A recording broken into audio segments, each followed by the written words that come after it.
Good day sa inyo mga kabiker, puri ng Panginoon, welcome ulit dito sa ating channel. Suko ka na ba sa iyong motor kasi ayaw talagang umandar? So check mo to. Marami pa rin sa atin ang nahihirapan na paandarin ang kanilang motor kahit na okay naman yung karburador, may kuryente naman, may gas naman, pero ayaw pa rin umandar. So kung namumroblema ka ngayon dyan sa motor mo, baka ito yung problema mo. Yan, marami sa ating sumusuko na napaandarin yung ating mga motor kasi nga ang akala natin ganun-ganun lang, okay naman yung karburador, nakatono nga, katulad nga ng sinabi natin, meron siyang gas, kalakas ng kuryente niya, pero ayaw magtuloy-tuloy yung andar niya. Itong problema nyo mga kabiker. Napakabilis lang nitong video natin mga kabiker, at sa mga nakakapanood na ng mga vlogs natin, kung alam nyo na ito mga kabiker, ipaubaya na lang natin sa mga beginners, sa newbie na hindi alam, kasi nahihirapan sila. Marami pa rin din nagtatanong sa atin, kabiker, okay naman lahat, pero ayaw pa rin talagang umandar yung motor. Dito mga kabiker, kaya meron tayong cylinder head dito, especially sa mga baguhan. Ang isang problema natin mga kabiker, kahit na anong gawin natin, wag na nating piliting paandarin. No? Dito, ipapakita ko sa inyo na pag ganito yung problema ng motor nyo, hindi talaga magtutuloy-tuloy yung andar, at the same time, hindi talaga siya aandar pag ganun. No? So ano yung problema? Ang problema mga kabiker, singaw. Marami sa atin ang hindi alam yung ganito, bagamat meron na tayong binlag na ganito, yung singaw, no? Isang bagay dyan mga kabiker, bakit nagkakaroon ng singaw ng ating mga motor dito sa balbula, no? So kung mapapansin nyo, isang intake at saka isang exhaust. So ito kasing ganito mga kabiker, no? Itong intake valve at saka exhaust valve, yan yung process ng gas sa motor natin na sa intake, maglalabas ng gas yan at pag nasunog na, ilalabas ng exhaust. Salitan sila ng bukas yan. No? Kaya nga meron tayong process na ignition system doon sa combustion chamber natin. Pag nagbukas itong intake, maglalabas ng gas yan. And then, iseset ng piston yung gas na yon, i-compress niya hanggang sa dulo, and then susunugin ng spark plug. And then, yung nasunog na gas, lalabas sa exhaust. Ngayon, kapag singaw yan mga kabiker, talagang hindi magtutuloy-tuloy. Kasi sisingaw lang yung gas. Okay? Especially dito sa intake. Minsan din sa exhaust. Kabiker, anong sanhi kung bakit nagkakaroon ng singaw? Minsan, sa sobrang carbon, mga kabiker, at sa sobrang luma na ng valve natin, intake at saka exhaust, kakaroon ng kalso dito. No? So, sa kapal ng carbon, kakalang siya din sa valvula natin, na siyang sanhi ng singaw. No? So, hapyawan ko kayo sa isang video ko na minsan, valvula mga kabiker, hindi lang dun sa carbon, kaya kumakalang, isang bagay dyan, yung nabibingkong yung valvula. Yung pinaka-stem niya, bibingkong yun, nababuloktot. Kaya yun yung nagiging problema. So, hapyawan ko kayo sa ating video. Bingkong, oh. Itong isa, straight na straight. Itong isa, bingkong. Ayan, oh. Ang laki ng bingkong niya, oh. Bingkong siya. Kaya pala mahirap tanggalin. Dito tulad dito straight. Itong exhaust valve. Ito, nadali itong intake valve natin mga kabiker.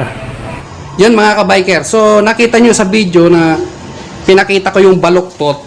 No? So pag baluktot ng ating valvula, kahit anong gawin natin na pagpapaandar, magre-redondo man yan pero hindi siya magtutuloy. At talagang mahirapan tayong paandarin. No? Kaya ngayong iba sa atin sumusuko na paandarin yung mga motor kasi hindi nila alam yung ganito. Kaya nga sabi nila, okay yung karburador, nakatono, malakas ang kuryente, mayroong gasolina. I-check natin. Ito pa lang sa cylinder head natin kung may singaw yung mga valvula natin. Paano bang i-check kabiker para makita namin? So, papakita ko sa inyo yung simpleng pag-check para makita nyo kung mayroong singaw yung mga valvula natin. So, kuha tayo ng gas. So, ito yung gasolina mga kabiker.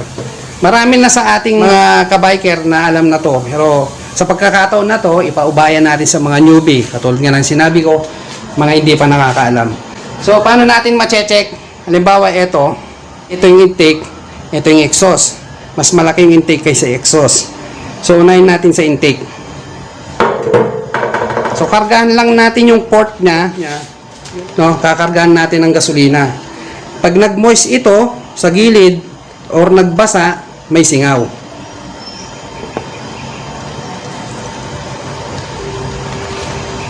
So, pinuno ko siya. Ayan. Punasan natin dito. No? So, ayan. Puno siya mga ka-biker. Ngayon, titignan natin dito kung nag-moist. Ayan. Kita nyo? May basa. Kung mapapansin nyo, may nagmo-moist na siya rito. Okay? So, may singaw yan. Dapat wala siyang basa na makikita dito. Okay? Yan, punasan ko dito. Oh.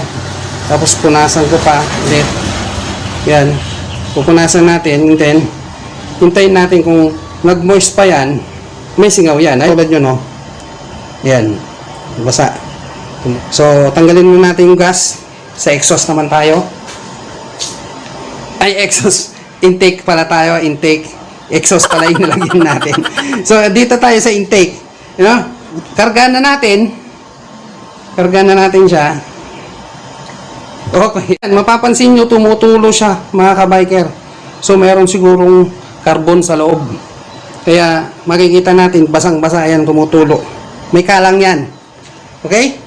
So, kahit anong gawin natin dyan, hindi talaga magtutuloy-tuloy yung andar, mga ka-biker. Kasi nga, kailangan silyado yan. Sa pagbukas, pagsara, silyado ang bawat balbula para tuloy-tuloy yung process ng combustion niya. Kasi pag may singaw, sisingaw lang sa hangin yan. So, ganun lang yung pag-check. Alam naman natin na marami ng video ganun, pero sa mga newbie pa lang, hindi pa nila alam to, kaya kailangan na ipakita natin yun. At ang gagawin natin dyan para masolusyonan yan, i-grind natin yan. Gagamit tayo ng grinding compound, no? At saka yung hose, ikakabit lang natin sa stick ng balbula natin, and then, paikutin lang natin yon. Tsagain nyo lang para magpantay at lumapat yung balbula natin dun sa valve seat nya. Kailangan lapat na lapat yun, mga ka-biker. Katulad yun, sa may exhaust, hindi siya gaano, mas maggrabe dun sa intake. So, sisingaw lang yun. Kaya hindi magtutuloy-tuloy yung andar nya. So, kung alam mo naman yung motor mo, nakatono yung karburador nya, may gas, may kuryente, tapos ayaw pa rin umandar, tanggalin mo lang yung cylinder head at i-check mo yung balbula kung may singaw. Kahit anong gawin natin, mga ka-biker, huwag na nating ipilit, talagang hindi aandar. So, ganun lang kasimple yung video natin, mga ka-biker. I hope na nakatulong sa inyo, especially sa mga newbie. Kung bago lang kayo sa aking channel, huwag niyong kalimutan mag-like, share, and subscribe. Then, click nyo na rin yung notification bell para updated kayo sa mga bagong videos natin. Muli, mga ka-biker, thank you for watching. God bless.